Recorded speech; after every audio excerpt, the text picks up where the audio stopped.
Your return home after displacement lands you at the feet of kidnappers. You walk into the very battlefield you fled from, come face to face with the very terrorists you fear. You have lost so much: your job, your lover, and now your home too. Welcome to Vestiges of Violence. Here, we talk about survivors. For Human Angle, I am Sabika. David Jafaru, a 35-year-old man, was living in Kaduna, working as a commercial motorcyclist, when he got into an accident and broke his leg. This forced him to go back home to Dogonoma for treatment.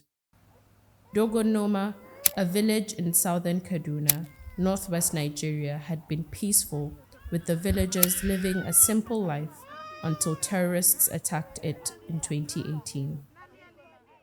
When the first attack happened, David was in the city working. The second attack, however, was on a Sunday after church. David was home at around noon when he heard the chaos growing louder and louder.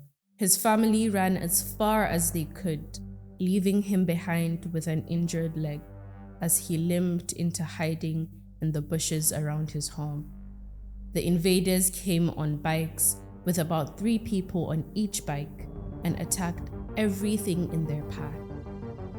David felt lucky he made it out alive. I managed to walk to the nearest town and I saw many dead bodies. I joined the people leaving the village that day. On that day, he decided to leave Dogonoma for good. David lost his fiance during the attack just when their wedding was approaching. With his secondary school leaving certificate and an injury, there weren't a lot of work options for him, so he stayed in an IDP settlement in Idon, Mararaban Kajuru. Life as a displaced person was difficult. One day, David and his friends decided they would go back to Dogonoma to salvage what resources were left of the village. Unknowingly, they drove straight into the kidnappers' camp on their way home. His friends escaped, but David could not run. The kidnappers blindfolded him and some other captives. They walked a long distance for a long time, having no compassion that his leg was in a bad condition. It was obvious that my leg had a problem, but the kidnappers didn't care. They fed us once a day, putting the food directly on my hands. Some people even died because of hunger and unnecessary beating.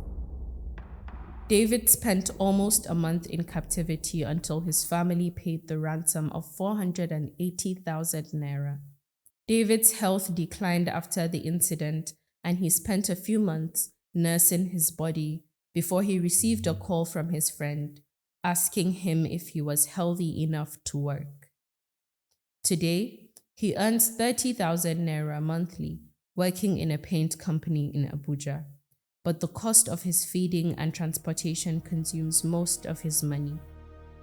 I used to pay 400 naira for my transport to and fro from work, but now I spend 600 naira, and that makes it harder to manage what's left of my salary.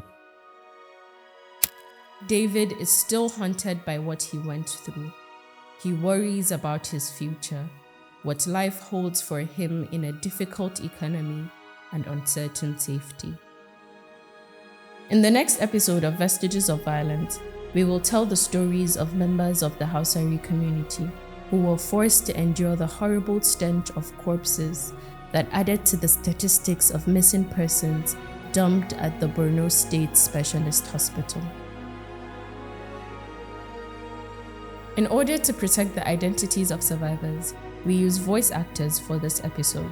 If you or anyone you know have a story to share on Vestiges of Violence, do not hesitate to get in touch with us.